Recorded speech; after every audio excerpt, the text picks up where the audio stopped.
പാനൂർ സ്ഫോടനത്തിൽ പാർട്ടിക്ക് പങ്കില്ലെന്ന് CPM നേതാക്കൾ ആവർത്തിക്കുമ്പോഴാണ് തിരിച്ചടിയായി റിമാൻഡ് റിപ്പോർട്ടിലെ പരാമർശം.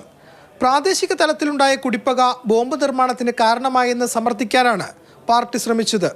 എന്നാൽ പ്രതികൾക്ക് കൃത്യമായ രാഷ്ട്രീയ ലക്ഷ്യമുണ്ടെന്ന് റിമാൻഡ് റിപ്പോർട്ട് ചൂണ്ടിക്കാട്ടുന്നു. സ്ഫോടന കേസിലെ മുഴുവൻ പ്രതികളും CPM DYFI ബന്ധമുള്ളവരാണ്. RSS പ്രവർത്തകരെയാണ് പ്രതികൾ ലക്ഷ്യമിട്ടതെന്നാണ് സൂചന.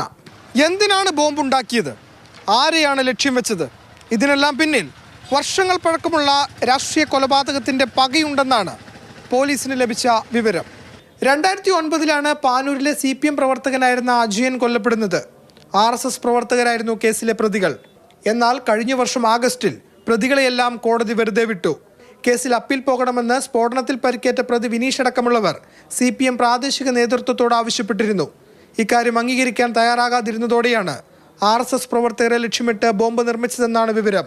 അടുത്തിടെ പ്രദേശത്ത് ഇരുവിഭാഗവും തമ്മിൽ സംഘർഷവും നടന്നിരുന്നു. DYFI കുന്നോത്തുപറമ്പ് യൂണിറ്റ് സെക്രട്ടറി ഷിജാലാണ് ഗൂഢാലോചനയ്ക്ക് നേതൃത്വം നൽകിയതെന്നും അന്വേഷണത്തിൽ കണ്ടെത്തി. മാതൃഭൂമി ന്യൂസ്, കണ്ണൂർ.